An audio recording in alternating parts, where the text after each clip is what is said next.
واتل عليهم نبأ بني آدم بالحق إذ قربا قربانا فتقبل من أحدهما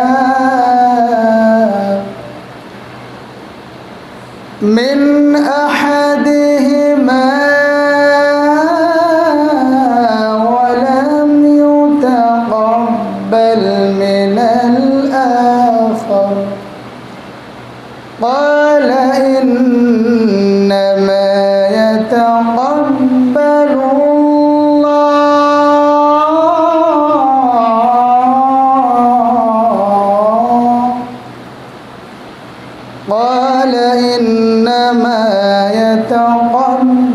الله من المتقين।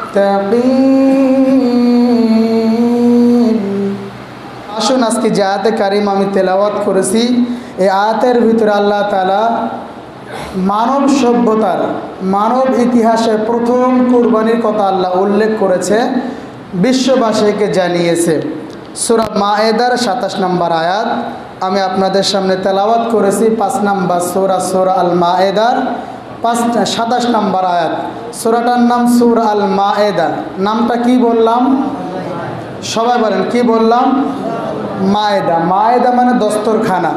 খাবারের নিচে একটা কাপড় বা একটা যে কোনো জিনিস পেতে খেতে হয়, ওইটার নাম দস্তরখানা। ওইটার নাম কি? দস্তরখানা। আল্লাহ রাসূল সাল্লাল্লাহু আলাইহি ওয়াসাল্লাম দস্তরখানা পেতে ভাত খেতেন। কিন্তু আমরা তো আধুনিকতার ছোঁয়ায় এমন হয়ে গেছি, আমাদের দস্তরখানা লাগে না। আমরা দস্তরখানা তখন বিছাই যখন আমরা কোনো দামি আপনার কম্বলের উপরে অথবা কি বলা যায়, যখন আমরা খাটের পরে ভাত খাই, যদি খাটে দামি একটা জাজিম থাকে, ভালো একটা যে বেডশিট বিছানো থাকে, এটাতে খাদ্যর ঝোল লেগে যেতে পারে, তখন আমরা একটা দস্তরখানা নিশ্চয়ই। ঠিক না বে ঠিক? জোরে বলেন, ঠিক না বে ঠিক? কিন্তু আসলে এটা তো সিস্টেম না। সিস্টেমটা হলো আপনি যখনই খেতে বসবেন, আপনার খাদ্যর প্লেটের নিচে একটা দস্তরখানা থাকবে। সেই দস্তরখানা নামে একটা সূরা দিয়েছেন। এই সূরাটা লম্বা একটা সূরা, তো আমরা সেটা আমাদের বিষয় না। এই সূরার আমরা ২৭ নম্বর আয়াতে কারিমা তেলাওয়াত করেছি।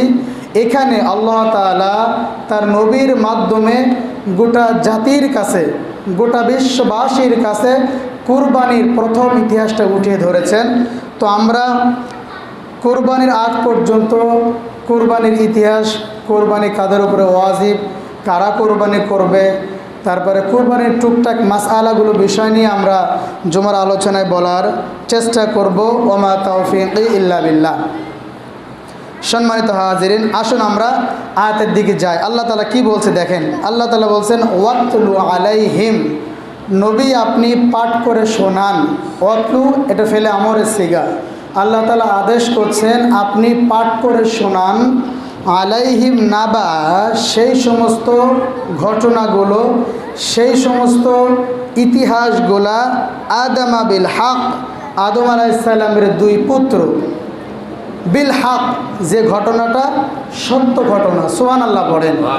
তাহলে আল্লাহ তাআলা নিজে তার নবীকে জানাচ্ছেন, যেহেতু নবী তো আদম আলাইহিস সালামের জামানার ঘটনা জানেন নাই, তো আল্লাহ তাআলা নবীকে জানাচ্ছে আপনি আপনার সাহাবীদেরকে, আপনার উম্মতদেরকে, গোটা বিশ্ববাসীকে আপনি জানিয়ে দেন, তেলাওয়াত করে শুনিয়ে দেন। নাবা বনাই আদম বিল হক, আদম আলাইহিস সালামের দুই পুত্রের ঘটনা। ইদ করবা কুরবানান, যখন দুইজন কুরবানি করতে চাইছিল, মিন আহাদিহিমা ওয়ালাম ইতাকাব্বাল মিনাল আখর, দুইজনের ভিতর থেকে একজনের কুরবানি আল্লাহর কাছে কবুল হয়েছিল। যার কুরবানি আল্লাহর কাছে কবুল হয়েছিল তিনি ছিল মুত্তাকি, আর যার কুরবানি কবুল হয় নাই তিনি কি বলেছিল? ক্বালা লা আকতুলান্নাক, আমি তোমাকে হত্যা করব। যার কুরবানি কবুল হয়েছে তাকে বলছে আমি তোমাকে লা আকতুলান্নাক, আমি তোমাকে হত্যা করব। যাকে হত্যা করতে চাইছে তিনি উত্তর দিচ্ছেন, ক্বালা, তিনি বললেন, ইন্নামা, নিশ্চয়, ইয়াতাকাব্বালুল্লাহু মিনাল মুত্তাকিন, নিশ্চয় আল্লাহ মুত্তাকিদের কুরবানি কবুল করে থাকেন। চিল্লায় পড়েন সুবহানাল্লাহ। এটা হলো আয়াতের শাব্দিক তরজামা। আসুন এবার আমরা একটু ব্যাখ্যা বিশ্লেষণের দিকে যাওয়ার চেষ্টা করছি। আল্লাহ তাআলা বলছেন, আদম আলাইহিস সালামের 2 সন্তানের কথা আপনি মানুষদেরকে শুনিয়ে দেন। কার সন্তান? সবাই বলেন, কার সন্তান? আদম আলাইহিস সালামের 2 পুত্রের ঘটনা। এই 2 পুত্রের ঘটনা কোরআনে এসেছে। একজনের নাম হাবিল আর একজনের নাম কাবিল। কাবিল ছিল বড় ভাই, হাবিল ছিল ছোট ভাই। হাবিল কাবিলের ঘটনা আমরা অনেকেই জানি না, অনেকে জানি। তো হাবিলের চাইতে কাবিল একটু বয়সে বড়। তৎকালীন জামানার শরীয়তের নিয়ম ছিল, বা আদম আলাইহিস সালামের আগে কোনো মানুষ পৃথিবীতে ছিল না, যেহেতু তিনি পৃথিবীর প্রথম মানুষ, সেক্ষেত্রে আল্লাহ পাক তার জোড়ায় সন্তান দান করেন। কিসে সন্তান দান করেন? জোড়ায়। প্রত্যেকটা জোড়ায় একটা করে ছেলে আর একটা করে মেয়ে দান করেন। ওই সময়কার শরীয়তের নিয়ম ছিল, যেহেতু বিবাহ শাদীর একটা সিস্টেম না থাকলে এই দুনিয়ায় তো মানুষের বংশ বিস্তার হবে না। এখন যেমন ভাই বোনেতে বিয়ে জায়েজ নাই, কিন্তু তৎকালীন সময়ে শরীয়তের নিয়ম ছিল ভাই বোনে বিয়ে জায়েজ ছিল। তবে সেটা হলো এই জোড়ার ভাই ওই জোড়ার বোন, ওই জোড়ার ভাই এই জোড়ার বোন, মানে যে জোড়ায় ভাই বোন এসেছে তারা বিয়ে করতে পারবে না। এক জোড়ার ভাই ও অপর জোড়ার বোন, ওই জোড়ার ভাই এই জোড়ার বোন। এটা হলো তৎকালীন সময় শরীয়তের নিয়ম। কিন্তু হাবিলের সাথে যে বোনটা এসেছে, এই বোনটা খুব একটা সুন্দরী, মানে খুব একটা ভালো ছিল না, সুন্দরী ছিল না, একটু কালা, মানে একটু কালো, এরকম দেখতে ভালো নয়। কিন্তু কাবিলের সাথে যে বোনটা এসেছিল, এই বোনটা ছিল অত্যন্ত সুন্দরী, রূপবতী, গুণবতী। সুবহানাল্লাহ পড়েন। এবার একটা কথা উত্তর দেন, মেয়েদের প্রতি মানুষের আকর্ষণ আছে না নাই? কথা বলেন, আছে না নাই? আল্লাহ রাব্বুল আলামিন সূরা আলে ইমরানের 14 নম্বর আয়াতে বলেন, যুয়িনা লিন-নাসি হুব্বুশ শাহাওয়াতি মিনান নিসা, আমি মানুষের জন্য সৌন্দর্য মণ্ডিত করে দিয়েছি, আমি মানুষের জন্য বিউটিফুল করে দিয়েছি কয়েকটা জিনিসকে। তার 1 নম্বর জিনিস হলো নারী, মিনান নিসা, নারীদেরকে আমি মানুষের সামনে সুন্দর বানিয়েছি, বড় আকর্ষণীয় বানিয়ে দিয়েছি, আমি তাদেরকে বড় চমৎকার করে তৈরি করেছি। অথচ আজকের দুনিয়ায়, গোটা দুনিয়ায় প্রত্যেকটা পুরুষ নারীর জন্য পাগল পারা এমন কিছু পুরুষ আছে না নাই? আপনি ভালোবাসা করেন, এটা নিষেধ নয়। আপনি প্রেম ভালোবাসা করবেন, এটা নিষেধ নয়। তবে সেটা বিয়ের আগে নয়, বিয়ের পরে। আপনি আপনার স্ত্রীর সাথে আপনি দারুণ প্রেম ভালোবাসা করেন, এটা কোনো সমস্যা নাই। কিন্তু বিয়ের আগে কোনো প্রেম ভালোবাসা হতে পারে না, এটা শরীয়ত এলাও করে না। কিন্তু আজকের সমাজে দেখা যায় হাজারো যুবক ছেলে, হাজারো যুবক, হাজারো যুবতী মেয়ে, তারা নারী পুরুষের সাথে অবৈধ প্রেম ভালোবাসার সাথে জড়িয়ে দেখা যায় অনেক সময় অনেক ছেলে অনেক মেয়েকে না পাওয়ার কারণে আত্মহত্যা করে। এমন নজির এই সমাজে আছে না নাই? আমার দেখা দৃষ্টান্তে অনেক ঘটনা বলতে পারবো। নারীকে কেন্দ্র করে প্রাণের বন্ধুকে হত্যা করে এমন দৃষ্টান্ত আছে না নাই? আছে, অসংখ্য নজির আছে। হাবিল, তার সাথে যে বোনটা এসেছিল, এই বোনটা অত্যন্ত সুন্দরী ছিল না। কিন্তু কাবিলের সাথে যে বোনটা এসেছিল, এটা অত্যন্ত সুন্দরী ছিল, এটা অত্যন্ত রূপবতী ছিল। তৎকালীন শরীয়তের নিয়ম হলো, 1 জোড়ার বোন আর 1 জোড়ার ভাই, আর 1 জোড়ার ভাই আর 1 জোড়ার বোন।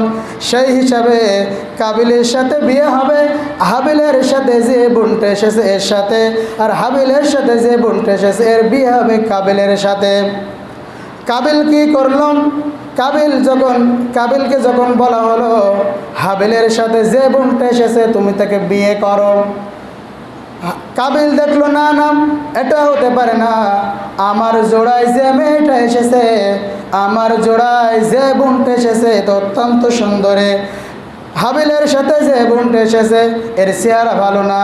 বলেন তো কোনো যুবক ছেলেকে কোনো অপছন্দীয় নারীকে বিয়ে করতে পারে? বিয়ে করবে না, প্রেমও করবে না।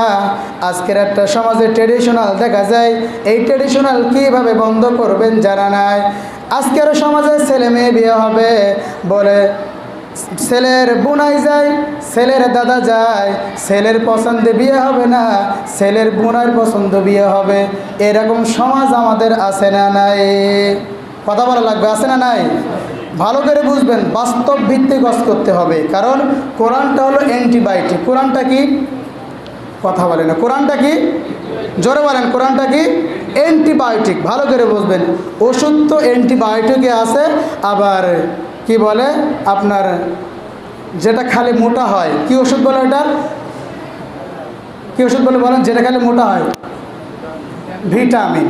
তাহলে অ্যান্টিবায়োটিকও ওষুধ, ভিটামিনও ঔষধ। কিন্তু ভিটামিন খেলে রোগ ভালো হয় না, শরীর আপনার মোটা হবে, শরীর আপনার ফাঁপবে। কিন্তু অ্যান্টিবায়োটিক খালি প্রয়োজন, অনেক সময় গা চিকন হয়ে যাবে, ঘুম বেশি হবে, শরীর খারাপ হবে, কিন্তু রোগ ভালো, কথা বলে না, রোগ ভালো হবে। তা কোরআনটা অ্যান্টিবায়োটিক, এটা দ্বারা যখন সমাজে চিকিৎসা দেওয়া হবে, প্রয়োজনে সমাজ ভেঙে যাবে, প্রয়োজনে সমাজ তছনছ হয়ে যাবে, প্রয়োজনে সমাজ ঘুম পড়বে, কিন্তু সমাজ ভালো হবে। কিন্তু আমি যদি ভিটামিন দেই, আপনি ফুলে মোটা হবেন, সমাজ আনন্দ পাবে, সমাজের কোনো উপকার হবে না। অ্যান্টিবায়োটিক দিলে সমাজ ভালো হবে, সমাজ সুন্দর পরিবেশে চলে আসবে। ঠিক না বেঠিক? কিন্তু ভিটামিন খাইলে আপনি মোটা হবেন। এখন আমি যদি কানে হাত দিয়ে কিচ্ছা কাহিনী ধরি, শাহজালালের কাহিনী, শাহ মাকদুমের কাহিনী, আপনি বলেন বাবা এ কি সুন্দর হুজুর, এ কেমন কথা, কেউ আমার শত্রু হবে না। কিন্তু আমি যখন কোরআনের তাফসির করব, তখন অনেক মানুষের গায়ে লেগে যাবে, কিন্তু আপনার গায়ে লাগতে পারে। আপনার যদি সমস্যা থাকে আপনি ভালো হবেন। কথাটা কার? জোরে বলেন, কথাটা কার? আমি তো কোরআন নিয়ে বলছি। আজকের সমাজ বিয়ে করবে ছেলে, পছন্দ হবে ছেলের, ছেলের সাথে ছেলেকে যে নারী পছন্দ করবে তার সাথে যেহেতু সে সংসার করবে, তার যদি পছন্দ হয়ে যায় দ্যাটস এনাফ ফর ইট, এটা যথেষ্ট। কিন্তু আজকের সমাজ কি বলে যে না এটা হবে না, বোনার পছন্দ হতে হবে, আরও বাড়ির লোকের পছন্দ হতে হবে, তারপরে তার মানে মনে হচ্ছে বোনায় ওই মেয়ের সাথে সংসার করবে। চিন্তা করতে পারছেন? আপনি মাইন্ডে আনেন যে এই জিনিসটা কত চলে যাচ্ছে। এরপরে এখন সমাজ যেমন ছেলি দেখার আগে আগে ছেলির আরও যারা আত্মীয় স্বজন আছে, ভাই বন্ধু, তারপরে বোনাই টোনা, এরা যায় দেখতে। এটা তো জিনা, এটা তো হারাম। যে ছেলে বিয়ে করবে, ইসলাম বলে যে বিয়ে করবে সেটা সেই নারীকে সে দেখবে, তাছাড়া আর কেউ দেখতে পারবে না। কিন্তু সমাজ হয়ে গেছে উল্টা। তো হাবিলের সাথে যে বোনটা এসেছে এর সুন্দরী ছিল না, না থাকার ফলে কাবিল তাকে বিয়ে করতে রাজি হলো না। কিন্তু হাবিল ছিল ভালো মানুষ, হাবিল কিছুই বলে না। কাবিল যখন হাবিলের ওই বোনকে বিয়ে করতে রাজি হচ্ছে না, আদম আলাইহিসসালাম এসে বলছে, সন্তানকে নাসিহা করছে, বাবা এটা শরীয়তের নিয়ম, আমি নবী, তুমি আমার কথা মেনে নাও, এটা শরীয়তের নিয়ম, তোমার ওই জোড়ার বোনকে তোমার বিয়ে করতে হবে। কাবিল তখন বলল, না আমি বিয়ে করব না। কাবিল যখন এই সিদ্ধান্তে উপনীত হয়ে গেছে আমি হাবিলের বোনকে বিয়ে করব না, একটা পর্যায়ে যখন গণ্ডগোলের সৃষ্টি হয়ে যাচ্ছে, আল্লাহ তাআলা নবীর মাধ্যমে জানাচ্ছেন তাদেরকে কোরবানির ব্যবস্থা করো। আদম আলাইহিসসালামকে বলে দিলেন, দুইজনকে কোরবানি করতে বলো, যাদের কোরবানি কবুল হয়ে যাবে সেই ব্যক্তি ওই সুন্দরী মেয়ে কাবিলের জোড়ার বোনকে বিয়ে করবে। কাবিল ছিল মেষ পালন করতেন, হাবিল তিনি কি করতেন? হাবিল আপনার কৃষিকাজ করত, বিভিন্ন গম ধান চাষ করত। কিন্তু কাবিল বেশ চড়াতো, কাবিলের অনেক ছাগল গরু পাল ছিল। আল্লাহ পাক যখন কুরবানি করার কথা বলল, কাবিল যখন চিন্তা করলো কুরবানি যখন দেওয়াই লাগবে, আমার যে পশুগুলো আছে এই পশুর থেকে যেটা সবচাইতে জীর্ণ শীর্ণ, এই পশুর ভিতর থেকে যেটা সবচাইতে খারাপ, সেই পশুটাকে আমি কোরবানি দেব। বলেন তো কাবিলের এই সিদ্ধান্ত সঠিক না ব্যাঠিক? ব্যাঠিক। কারণ আপনি কুরবানি দেবেন, কোনো জীর্ণ শীর্ণ খারাপ অসল চলতে পারে না, হাত ভাঙা পা ভাঙা নাক বোসা কানে শোনে না, আপনি এমন প্রাণী কুরবানি দেবেন আল্লাহ মনে হচ্ছে কুরবানি গোস্ত খাওয়ার জন্য বসে রয়েছে। কুরবানি তো মূলত মনের পরীক্ষা, সেটা সামনে আসবে ইনশাল্লাহ আলোচনায়।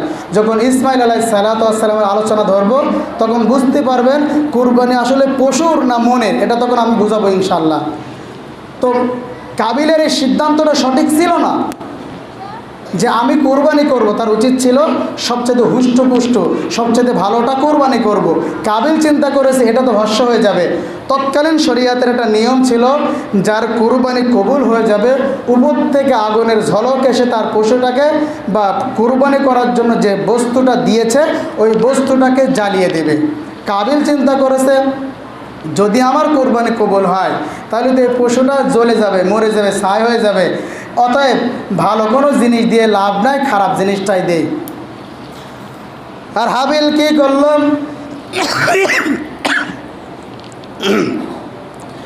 হাবিল কি করলাম? সে চিন্তা করেছে আল্লাহ পাক আমার কোরবানি কবুল করার জন্য বলেছেন, আল্লাহ পাক কুরবানি করার জন্য বলেছেন। অতএব মুমিন বান্দা আল্লাহর কাছে যখন কোনো কিছু দেবে তখন সে ত্রুটিযুক্ত দিতে পারে না, যখন সে দেবে নিখুঁতভাবে একটা জিনিস দেবে। আল্লাহ তাআলা বলেছেন লান তানালুল বিররা হাত্তা তুনফিকু মিম্মা তুহিব্বুন। আল্লাহ বলেন ততক্ষণ পর্যন্ত আমার প্রিয় বান্দা হতে পারবে না যতক্ষণ পর্যন্ত তোমার সব চাইতে প্রিয় জিনিসটা আল্লাহর জন্য ব্যয় করবা না। হাবিল চিন্তা করলো আমার সবচাইতে পছন্দের যে জিনিসটা আমার যে ক্ষেত খামার, আমার যে ফসলগুলা, এর ভিতর থেকে উত্তম যে ফসলটা সবচাইতে আমার কাছে দামি, আমার কাছে সবচাইতে পছন্দের, আমি সেইগুলো আল্লাহর জন্য কোরবানি দেব। দুইজন, হাবিল কিছু শস্য ফাঁকা মাঠে দিয়ে আসলো, কাবিল একটা প্রাণী ফাঁকা মাঠে দিয়ে আসলো। আল্লাহর কি রহমত আমাদের পরে দেখেন, আদম আলাইহিসসালামের ওই জামানার সিস্টেম আমাদের সমাজে চালু থাকলে দেখা যেত অনেক হাজি গাজি হুজুর বুজুরের কি বলে কোরবানি কবুল হচ্ছে না। কারণ আমাদের টাকার ভিতরে হারাম পাইল, আমাদের টাকার ভিতরে সুদের টাকা পাইল, আমাদের টাকার ভিতরে ঘুষের টাকা পাইল, আমাদের টাকার ভিতরে টেন্ডারবাজির টাকা পাইল আছে, আমাদের টাকার ভিতরে লুট করা টাকা আছে, আমাদের ভিতরে মানুষের উপরে জুলুম করে নিয়ে টাকার ঢোকানো আছে। হজ বড়াল মিলে আমাদের টাকাগুলো পাইলে আছে। ওই জামানার নিয়ম যদি থাকতো দেখা যেত এই সমাজে কত ধনী মানুষ, কত আল্লাহওয়ালা মানুষ, কত মানুষের কুরবানি কবুল হচ্ছে না। আমরা বেঁচে গেছি, সত্যি কথা ভাই, আমরা বেঁচে গেছি। আমাদের কুরবানি কবুল হচ্ছে কি হচ্ছে না দেখার কি কোনো উপায় আছে? কেউ উপায় নাই। এই জন্য আমরা যারাই কোরবানি দেয় আলহামদুলিল্লাহ সমাজের মানুষ সবাই প্রশংসা করে। কিন্তু ওই জামানার নিয়ম যদি থাকতো, আমাদের ধরো আমি মনে করেন মসজিদের ইমাম, আর আমার কোরবানি যদি কবুল না হতো তাহলে গ্রামের লোক কি বলতো, তো ও কত বড় ইমাম বোঝা হয়ে গেছে, এত বড় হুজুর, ওর কোরবানি কবুল হয়নি, এটা বলতো কিনা? বাদ দেওয়া তুমি ওর কথা, এত বড় সুফি সাহেব, ওর কোরবানি কবুল হয়নি, অথচ ওই গ্রামের একটা ফকিরের কোরবানি কবুল হয়েছে। তো ওই জামানার নিয়ম ছিল এটা, কুরবানি যার কবুল হবে তার পশুটাকে বা বস্তুটাকে আগুন দিয়ে আল্লাহ জ্বালিয়ে দেবে। হাবিল কাবিল দুইজন তারা মাঠে দিয়ে আসলো। আসার পরে আল্লাহ পাক হাবিলের কোরবানিটা কবুল করলেন। হাবিলের কোরবানি যখন কবুল হয়ে গেল, হাবিলের ওই যে শস্য দানাটা আল্লাহ আগুনের মাধ্যম দিয়ে ভস্য করে দিলেন। আগুনের মাধ্যম দিয়ে ভস্য করে যখন দিলেন তখন আদম আলাইহিসসালাম এবার বললেন, ও কাবিল শোনো, হাবিল তোমার জোড়ের বোনকে বিয়ে করবে, আর কাবিল তুমি হাবিলের জোড়ার বোনকে বিয়ে করবা।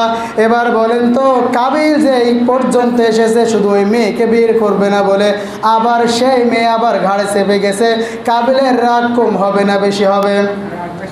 কাবিলের রাগ বেশি হয়ে যাবে। কাবিল চিন্তা করলো কি করা যায়, এখন আমার মূল টার্গেট হলো হাবিল, অথচ হাবিল হলো রক্তের ভাই। হাবিল রক্তের ভাই চিন্তা করলো, হাবিলকে না সরানো পর্যন্ত আমি কিছুই করতে পারছি না। যেহেতু হাবিলের কুরবানি কবুল হয়ে গেছে, সিস্টেম অনুযায়ী আমার বোন সুন্দরী বোন সে পাবে, আর হাবিলের জোড়ার বোন আমি পাবো। এবার টার্গেট অনুযায়ী তিনি হাবিলকে হত্যা করতে চাইলেন।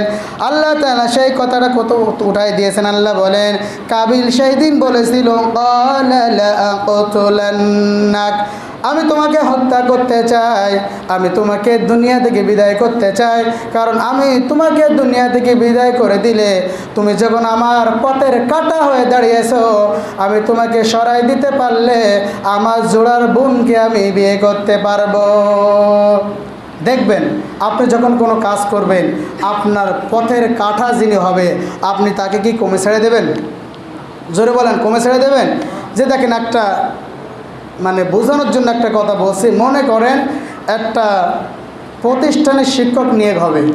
এখন তো মোটামুটি মাশাআল্লাহ অনেক সুন্দর সিস্টেম হয়েছে, নিবন্ধনের মাধ্যমে শিক্ষক নিয়ে ঘুষ ঘাসের কোনো সিস্টেম এখন আর নাই, কিন্তু আগে ছিল। মনে করেন আমার একটু টাকা আছে, আমি বললাম ভাই আমি 5 লাখ দিবানি, কিন্তু আমি যখন বলেছি 5 লাখ দিবানি, আর একজন আমার গ্রামে আছে, ওর টাকা নাই তবে ক্ষমতার জোর আছে, তখন ও কী বলবে যে ক্ষমতায় আমরা আর চাকরি পাবে, ওইটা হতে পারে না, আমার পথের কাঁটা যখন ওরে সরাতে হবে, তখন ও লোকজনকে দিয়ে প্রথম আমাকে আলটিমেটাম দেবে যে তুমি এই চাকরির জন্য আর নাড়ি ঘাটাঘাটি করো না, এই পথ ছেড়ে দাও, অন্য জায়গায় দেখো। স্বাভাবিকভাবে আমি যদি না সরে আসি, তখন ও আমার বিষয়ে হার্ডলাইনে যাবে। কথা ঠিক না বেঠিক? কথা কি আমি বোঝাতে পারছি? তখনও হার্ডলাইনে যাবে, কারণ ওর মনের ইচ্ছা এখানে ও চাকরি করবে, কিন্তু ওর যোগ্যতায় তো পাচ্ছে না, কিন্তু আমাকে তো সরাতে হবে, সরাই ওকে এই জায়গায় আসতে হবে। যেটা বোঝাতে চাচ্ছি, কেউ যখন কারোর পথের কাঁটা হয়ে যায়, সে তখন পথের কাঁটা সরাতে চায়, এটাই স্বাভাবিক নিয়ম। কাবিলের পথের কাঁটা যখন হাবিল হয়েছে, হাবিলকে ও সরাতে চায়, কিন্তু কি করবে, সরাতে তো পারছে না। তখন চিন্তা করছে আমি এবার হাবিলকে হত্যা করব। এবার বলেন তো, হাবিল কি কাবিলের চাচাতো ভাই? কথা বলে না। হাবিল কি কাবিলের চাচাতো ভাই? তাহলে এখান থেকে বুঝে নেন, আপন ভাই তবুও কাবিল হাবিলকে হত্যা করতে চায় একটা কারণ, নারীর কারণ। আজকেও দুনিয়াতে মাঝে মধ্যে দেখতে পায়, নারী না হলেও ক্ষমতার কারণে, টাকার কারণে মাঝে মধ্যে দেখতে পায় আপন ভাইকেও হত্যা করতে দ্বিধাবোধ করে না। এমন নজির আমাদের সমাজে আছে না নাই? আপন ভাইকে হত্যা করতে দ্বিধাবোধ করে না। আল্লাহ রাসূল বলেছেন, এই পৃথিবীতে যত হত্যাকাণ্ড সৃষ্টি হবে, তার একটা গুনাহ ওই কাবিলের আমলনামায় যাবে। কারণ এই পৃথিবীতে হত্যার সিস্টেম, হত্যার নিয়ম সর্বপ্রথম কাবিলেই তৈরি করেছে। এজন্য আপনি বুঝবেন, এটা আপনি বুঝবেন, কাবিল যদি হত্যার নিয়ম চালু করে গিয়ে থাকে, আজ পর্যন্ত পৃথিবীতে যত হত্যা হবে, যত হত্যা পৃথিবীতে হবে, প্রত্যেকটার একটা গুনাহ কাবিলের আমলনামায় পৌঁছাবে। আপনি যদি এই দুনিয়ায় বেঁচে থাকতে কোনো একটা গুনাহের কাজ করে যান, আপনি সিনেমা হল বানিয়ে যান, আপনি গান বাজনা আসর করে যান, আপনি বেশ্যাবৃত্তির লাইসেন্স দিয়ে যান, আপনি বেশ্যাবৃত্তি বানায় যান, সমাজে গুনাহের কাজগুলো কিছু করে যান, আপনি মরে যাওয়ার পরে এই অন্যায় কাজগুলো সমাজে যতদিন চালু থাকবে, আপনি যত বড় সুফি হন, আল্লাহওয়ালা হন, প্রত্যেকটা গুনাহের একটা আমল আপনার আমলনামায় জমা হয়ে যাবে, ফিলাক্সি লোড হয়ে যাবে। বিকাশ খোলা লাগবে না, এমনি বিকাশ খুলে যাবে। যদি আপনি এই পৃথিবীতে কোনো অন্যায়ের কাজ করে থাকেন, কোনো অন্যায়ের কাজ আপনি পথ ড্রেন খুলে দেন, যে এই ড্রেন দিয়ে অন্যায়গুলো আসবে, এমন কোনো লাইন যদি আপনি করে দেন, আপনি মরে যাওয়ার পরেও যত অন্যায় হবে, একটা গুনার অংশ আপনার আমলনামায় পৌঁছায় যাবে। সিস্টেম একইভাবে অপর পৃষ্ঠা আপনি চলে যান। আপনি যদি কোনো পৃথিবীতে মসজিদ বানিয়ে যান, মাদ্রাসা বানিয়ে যান, এতিমকে সাহায্য করেন, গরিবকে সাহায্য করেন, দিনী কাজগুলো করেন, ভালো ভালো কাজ করেন, এই মসজিদ মাদ্রাসা ইসলামকে সহযোগিতা করা আজীবন যে করেছেন, এই সিলসিলা যতদিন চালু থাকবে, আপনি মরে যাবেন, তারপরেও আপনার আমলনামায় সওয়াব যাবে। কারণ কি, আপনি এই সিস্টেমটা চালু করে গিয়েছেন। আজকে মনে করেন আপনি মসজিদে ফ্যান দিয়েছেন, আল্লাহ না করুক এই মুহূর্তে আপনার মরণ হয়ে গেল, এই ফ্যান দিয়ে যত মানুষ বাতাসকে নামাজ পড়বে, আরামসে রিল্যাক্সে নামাজ পড়বে, এর একটা সওয়াব আল্লাহ পাক আপনার আমলনামায় জমা করে দেবেন। আপনি মাদ্রাসা করে গিয়েছেন, আপনি মাদ্রাসাকে সহযোগিতা করেছেন, এখান থেকে যত মানুষ কোরআন শিখবে, কোরআন প্রচার করবে, আলেম হবে, সে যত দিনী কাজ করবে, প্রত্যেকটার একটা সওয়াব আপনার আমলনামায় জমা হয়ে যাবে ইনশাআল্লাহ। তাহলে কাবিল যখন সে বলল আমি হাবিলকে হত্যা করতে চাই, তারপরেও আমার জোড়ার বোনকে আমি নিতে চাই। এ চিন্তা করলো, যখন বললো আমি তোমাকে হত্যা করতে চাই, এবার কি বলল? ক্বালা ইন্নামা ইয়াতাকাব্বালুল্লাহু মিনাল মুত্তাকিন। হাবিল তখন জবাব দিচ্ছে, ভাই ইন্নামা নিশ্চয়, ইয়াতাকাব্বালুল্লাহ আল্লাহ পছন্দ করেন, আল্লাহ ভালোবাসেন। সুবহানাল্লাহ পড়েন। এখানে অনেক আলেম আছেন, মাদ্রাসায় পড়ো তো, পাশে আলেম মাদ্রাসা আছে, যদি এই শব্দটা দেখে খেয়াল করেন, ইয়াতাকাব্বালু এটা মুজারে সিগা। হাবিল সে বলেছিলেন কবে, আল্লাহ পাক সেটা কোরআনে উঠাই দিয়েছে। ইয়াতাকাব্বাল এটা মুজারে সিগা, মানে বর্তমান, ভবিষ্যৎ, প্রেজেন্ট, ফিউচার, হাল এবং মুস্তাকবেল। আল্লাহ বোঝাচ্ছেন যে শুধু ওই জামানায় যে হাবিলকে ভালোবাসিছি তা না, এখনও পর্যন্ত যারা মুত্তাকি হবে, যারা আমার পথে কাজ করবে, আমি আল্লাহ তাদের ভালোবাসি। সুবহানাল্লাহ পড়েন। হাবিল বলেছিলেন ইন্নামা ইয়াতাকাব্বালুল্লাহ আল্লাহ ভালোবাসে, ইয়াতাকাব্বালুল্লাহ আল্লাহ ভালোবাসে মিনাল মুত্তাকিন, যারা মুত্তাকি আল্লাহ তাদেরকে ভালোবাসে। আজকেও যারা মুত্তাকি আল্লাহ তাদেরকে ভালোবাসে, ভবিষ্যতেও যারা মুত্তাকি হবে আল্লাহ তাদেরকেও ভালোবাসবেন। এখান থেকে বোঝা যাচ্ছে আল্লাহ পাক মুত্তাকিদের কুরবানি কবুল করে থাকেন। হাবিল ছিল মুত্তাকি, আল্লাহ পাক তার কুরবানি কবুল করেছিলেন। আমি আপনি কুরবানি করি, আমি আপনি যদি মুত্তাকি না হই, যত বড়ই গরু দান করি, কোনো গোশত, রক্ত, মাংস আল্লাহর কাছে পৌঁছাবে না, কুরবানি কবুলও হবে না। প্রিয় ভাইরা আমার, আমরা তো দেখতে পাই এই সমাজে যাদের টাকা আছে, অনেক টাকা পয়সার মালিক, ব্যাংক ব্যালেন্সের মালিক, গার্মেন্টসের মালিক, টাকার অভাব নাই, দেখেছি কোরবানির আগে বিভিন্ন শহরে বিশাল বড় একটা গরু কিনে, 3 লাখ 4 লাখ 5 লাখ টাকা দিয়ে গরু কিনে ওই গরুটা পুরো শহর ঘুরিয়ে ঘুরিয়ে দেখায়। এরকম কাজ আমাদের দেশে হয় কি হয় না? জোরে বলেন, হয় কি হয় না? নামাজ পড়ে না, ও খেয়াল করার দরকার নেই। রমজান মাসে রোজা রাখে না, ও দরকার নেই। বছর হয়েছে টাকা না, টাকা রয়েছে, কুরবানি না করলে লোক কী করবে? ও কুরবানি ঝেড়ে দেয়। মানে হয়েছে কি জানেন, একটা লোক কুরবানি চলে এসেছে, স্বামী স্ত্রী গল্প করছে আর বলছে, স্ত্রী বলছে দেখো আমরা তো প্রতি বছর কুরবানি দিই, তো সামনে তো কুরবানি, তা কী করা যায়, কুরবানি দিবে না? বলছে দেখো আমি তো কাজ করি, চুরি করি, তাই এখন কি করো, এখন চুরি করার অবস্থা তো ভালো না, ধরলে একা টুই মেরে ফেল দিচ্ছে, তো করবো কি? বলছে না, কুরবানি সারা বছর দিচ্ছ, এবারও দিতে হবে। তাহলে হবানি, একটা চুরি করবা নিয়ে কী করবো? এখন গরু একটা চুরি না করি বাড়ি এনেছে, স্ত্রী বলছে চুরি তো করলে, তো গুণা তো হইল, তো কুরবানি কি হবানি? বলছে আরে তুমি রাখো তো তোমার কথা, ও ফতোয়া তো আমার কাছে আছে। তাহলে কি সেই ফতোয়া? বলছে তুমি জানো না, এই যে চুরি করেছি আমার গুনাহ হয়েছে, চুরি করেছি গুনাহ হয়েছে না, এই যে চুরি করেছি আমার গুনাহ হয়েছে, আর এই কুরবানি করবো সব হবে, এই সব আর গুনায় কাটাকাটি মাঝখানে এই গোস্ত খাওয়াটা পাও, বুঝেন না? প্লাস মাইনাসে প্লাস, মাঝখানে গোস্ত খাওয়া পাও। তা আমাদের সিস্টেম ওই রকমই, আমরা অনেকেই মনে করছি ওই রকমই, নামাজ কালাম রোজা জিকির আজকে রাখি না রাখিও রমজাই, কোরবানির সময় একটা গরু কোরবানি দেবো, ইতি বড় আল্লাহওয়ালা হয়ে যাব না। আপনার বিশাল বড় গোস্ত, বিশাল বড় গরু, এটা আল্লাহ দেখেন না। আল্লাহ দেখেন কি?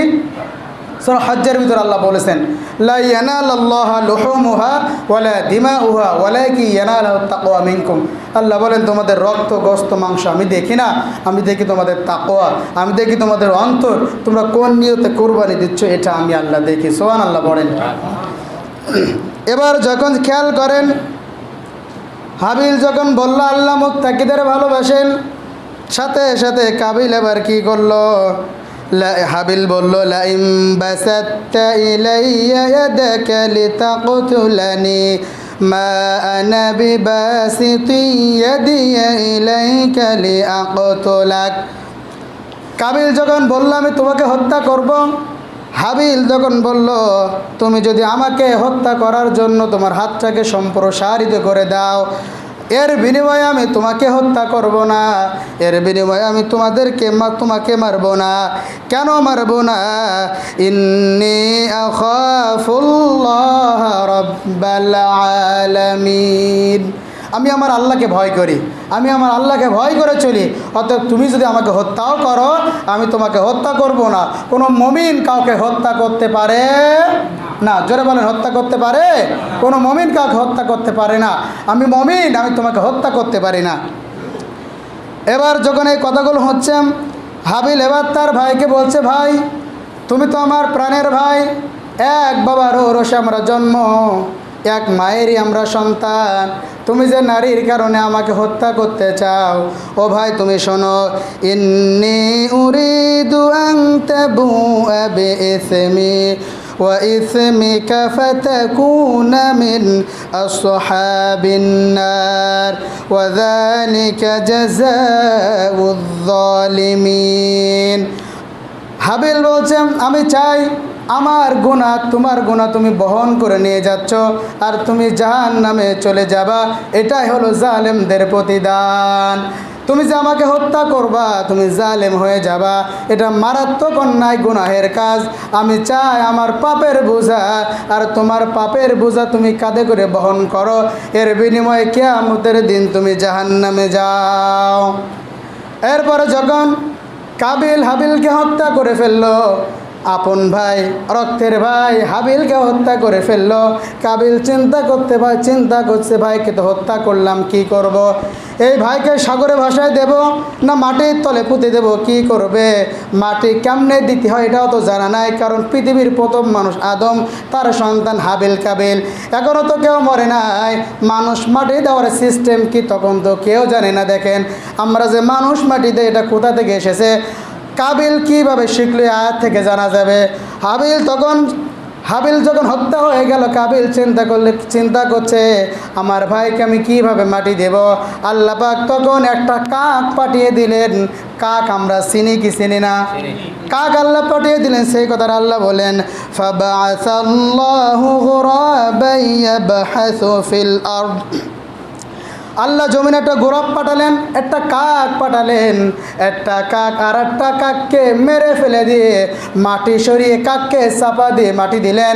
ওই কাবিল ওই মাটি দেওয়া কাককে দেখে তিনি তার ভাই হাবিলকে ওইভাবে মাটি দিয়ে বললেন, ক্বালা ইয়া ওয়াইলাতা আজাজতু, হায় আফসোস আমার জন্য, আমার আপন ভাইকে মেরে তাকে কিভাবে মাটি দেব এটাও আমার জানা নাই। একটা কাকের কাছ থেকে আমার শিখতে হচ্ছে। আফসোস আমার জন্য, কিভাবে মাটি দেবে এটা আমার জানা নাই, কাকের কাছ থেকে আমারে শিখতে হচ্ছে। এই হলো পৃথিবীর প্রথম নিয়ম, যেটা আমরা মাটি দেই। আল্লাহ পাক একটা কাকের মাধ্যমে শিখিয়েছে এভাবে মানুষ মাটি দিতে হয়। আমরা কিন্তু ঠিক সেভাবে মানুষ মাটি দেই, ঠিক না বে ঠিক? ঠিক সেভাবে আমরা মাটি দিই। আল্লাহ পাক একটা কাকের মাধ্যমে সেটা শিখিয়ে দিয়েছে। প্রিয় ভাইরা আমার, আসুন আমাদের সময় শেষ হয়ে গেছে ইনশাল্লাহ। তো আমরা এখান থেকে যেটা জানতে পারলাম, আল্লাহ পাক হাবিলের কুরবানি কবুল করলেন, কাবিলেরটা করলেন না। কেন? হাবিল ছিল ইমানদার, কাবিল ইমানদার ছিল না। এই হলো পৃথিবীর প্রথম কুরবানির ঘটনা। এই জন্য আমরা ইমানদার হব, মুত্তাকি হব। আল্লাহ পাক যেন আমাদের কুরবানি সহ সমস্ত ইবাদত কবুল করেন, পড়েন আল্লাহুম্মা আমিন।